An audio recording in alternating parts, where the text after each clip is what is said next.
Thanks you guys so much for being here. Today we're talking a little bit about farm safety. So I guess one of the biggest questions I have is, how do you guys keep your husband safe, keep yourself safe, and keep your kids safe on a daily basis when your livelihood is a dangerous occupation?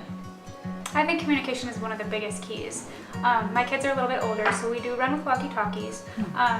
We make sure we know where they are. I make sure to let them know if there's trucks coming through the yard or if there's tractors moving, that they know to move, because people driving those don't always see them. They don't always know they're there. You know, it's not always their fault if something happens. So the kids have to be aware as well. How about you guys? Lots of prayers. Communication is key.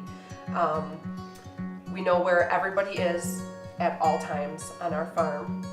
We call each other when somebody's going from the barn to the field or to work on machinery, to go up in the haymow. Everybody always knows where everybody else is. That's good.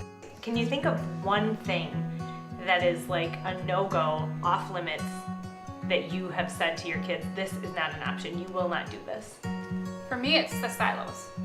They will not climb the silos. And I know probably all the men that watch this are going to be like, she's a little crazy. Overbearing. Yes. Because there is a platform at the top of the silo, but we have 90-foot silos, we have 70-foot silos, and I just don't think that's any place for kids to be. No. So they know they've climbed up a couple rungs, and it's if I catch them, they're not doing it again. And the same on our dairy.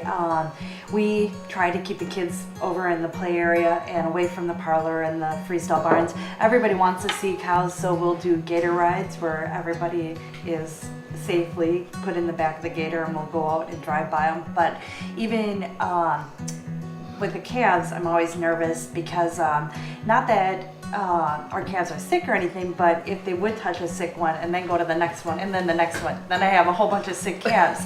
And the other thing that we always have to remember too is when we have kids over, that they have no farm exposure, so whatever is on their hands, and if they're putting it in their mouth, there's a possibility that they can get sick. Right. I think too, mine are so curious.